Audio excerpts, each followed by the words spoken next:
The certainty paradox. Rabbi Solomon was renowned throughout his community for his unwavering belief in divine predestination.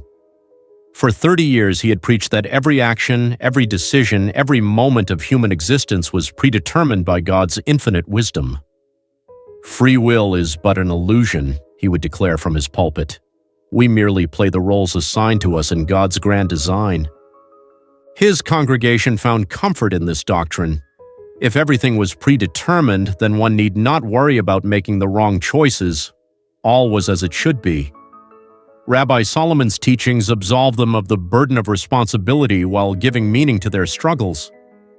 When Dr. Levin, a neurobiologist and member of his congregation, approached him after service one Sunday, Solomon expected the usual pleasantries.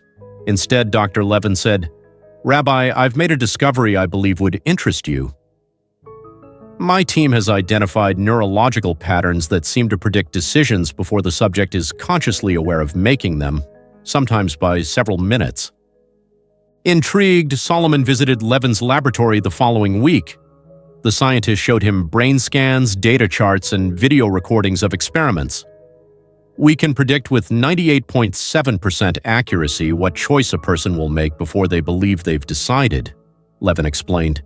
"It's as if the decision is made in the subconscious and the conscious mind merely rationalizes it afterward." "This confirms what I've always taught," Solomon whispered, his hands trembling slightly as he examined the evidence. "Scientific proof of divine predestination."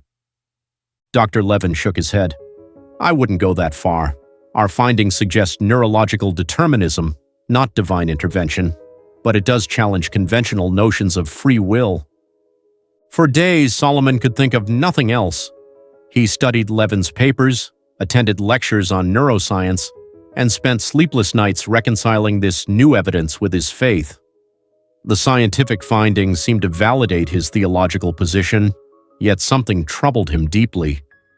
If human choices could be predicted through brain scanning technology, couldn't they also be manipulated? The thought gnawed at him. 2 months later, Dr. Levin approached him again. "Rabbi, I have something to show you in private." In his office, Levin revealed a compact device. "This can scan brain activity remotely and predict decisions with remarkable accuracy. We developed it for medical applications, but it could be used to know in advance what people will decide," Solomon finished the thought. "Exactly," said Levin. "I'm conflicted about this technology, in the wrong hands." Solomon stared at the device. With it, he could identify which congregants would donate generously before asking, which would stray from the faith before they themselves knew, which would support his leadership and which would oppose it. He could guide his congregation with perfect efficiency, eliminating uncertainty and maximizing his influence, all in service of God's plan, of course. "I believe you were meant to create this, Doctor." "Levin," Solomon said finally, "and I was meant to use it for our congregation's benefit." The device worked better than Solomon could have imagined. He began to subtly reshape his sermons based on predictions of his congregation's receptivity. He approached potential donors only when the device indicated they would give generously. He counseled members showing early neural patterns of doubt before they expressed any uncertainty themselves. His congregation flourished, donations increased, attendance swelled. Solomon was hailed as a visionary leader with an almost supernatural understanding of his flock's needs. But as months passed, Solomon's satisfaction gave way to a profound emptiness.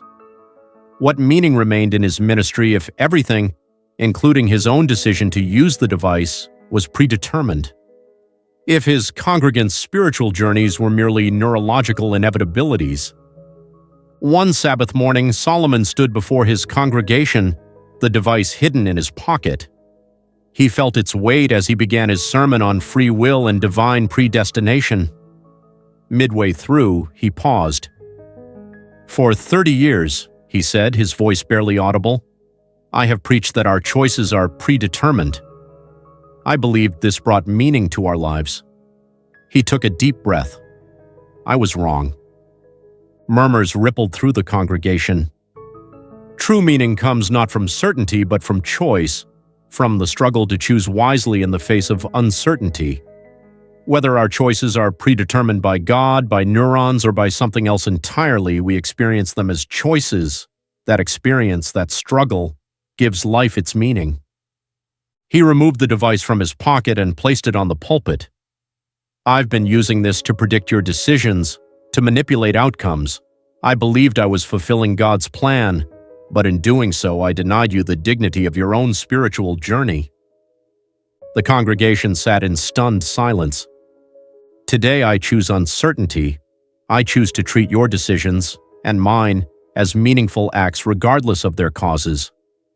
I choose to see the divine not in predestination, but in our capacity to wrestle with moral questions despite our limitations. Solomon stepped down from the pulpit, leaving the device behind. For the first time in 30 years, he had no idea what would happen next, and somehow that uncertainty felt like grace. Moral of the story: the value of human choice lies not in whether it is truly free in some metaphysical sense, but in our lived experience of moral deliberation and responsibility. True wisdom comes not from certainty about life's predetermined nature, but from embracing the mystery of choice, even if it might be an illusion. When we reduce others' choices to predictable outcomes, we diminish both their dignity and our own, regardless of whether those predictions are based on theology or technology. Thank you for watching The Certainty Paradox, the first installment in our thought-provoking series, The Illusion of Choice. As Rabbi Solomon discovered, true wisdom sometimes means embracing uncertainty rather than clinging to comfortable certainties. But his journey is just the beginning. Join us tomorrow for the next chapter in the Illusion of Choice series, where we'll explore another fascinating story about the boundaries between fate and free will, and the profound questions that arise when those boundaries blur. Subscribe now and activate notifications to ensure you don't miss our next philosophical tale. Until tomorrow, we leave you with this question: if you knew with certainty what choices others would make, would you use that knowledge, and at what cost? The Illusion of Choice, challenging minds and hearts, one story at a time.